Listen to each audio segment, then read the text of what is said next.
Schuckmann, mestre em psicologia pela UFSC e doutora em psicologia social pela USP, em São Paulo, conversará com leitores hoje na Livraria Catarinense, às 7h30, ali no Beira-Mar Shopping, em Florianópolis.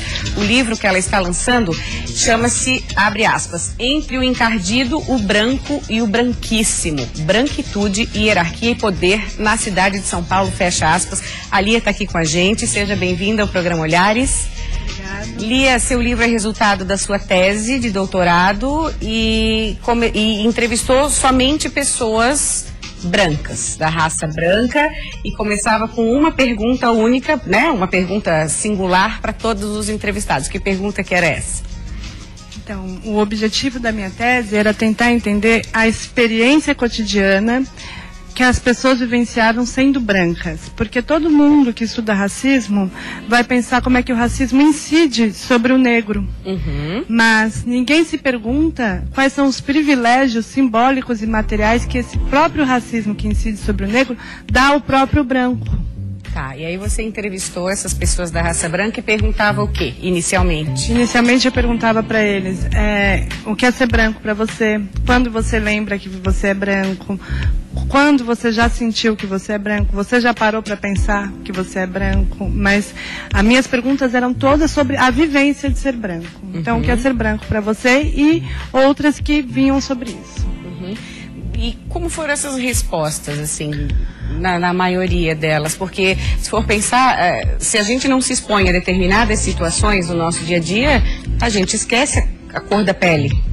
Então, os resultados são chocantes, porque eu imaginava que eu ia encontrar pessoas racistas, mas que eu ia ter que procurar nas falas. Mas elas eram claramente racistas, no sentido, sem perceber. Por exemplo, eu percebo que eu sou branca quando eu penso que o meu cabelo é bom e o cabelo do meu colega, que é moreno, é ruim. Ou... a beleza era associada a ser branco o tempo todo. A ideia de uma cultura superiores era associada a ser branco. Evidentemente um discurso racial sem perceber, mas um discurso racista que dava a entender que há uma superioridade branca. Que se você perguntar para essa pessoa, você é racista, ela vai responder não. Em princípio. Eu perguntava para a pessoa, eu nunca perguntei você é racista, mas eu perguntava, você já cometeu algum ato racista?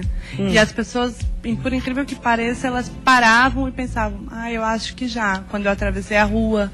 Porque eu não perguntei, você é racista? O racismo no Brasil não é algo que se adere como se adere a um partido político, tipo o PSDB, o PT.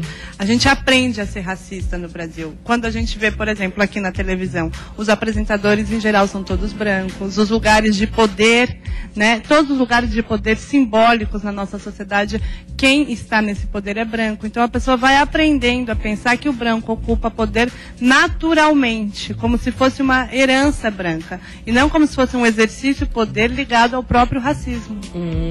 Entendi. A gente aprende no Brasil. Por exemplo, eu fui procurar uma escola para o meu filho, e eu queria uma escola em que tivesse diretor negro, que também tivesse professores negros e brancos, em pé de igualdade. Eu não achei.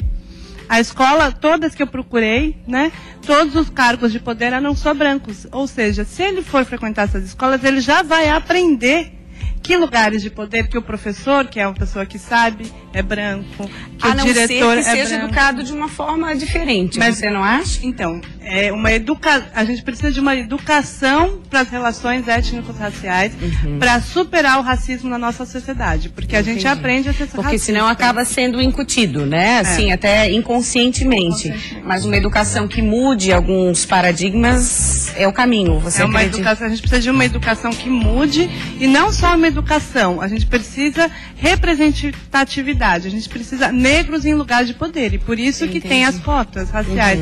Não é uma coisa, é para colocar negros em outras situações de poder que naturalmente numa sociedade que teve o legado da escravidão, ela não é alcançada. E esse livro propõe esse debate. Propõe esse debate. Muito bacana, você vai estar hoje às 7h30 na Livraria Catarinense do Beira-Mar Shopping. Isso é super importante, né, Lia? Esse contato com os leitores, abrir o tema para perguntas. É uma grande oportunidade colocar para as pessoas pensarem sobre isso, né? Muito legal, entrada gratuita, né? Entrada gratuita. E seus livros livros, quem tiver interesse, nas livrarias catarinenses.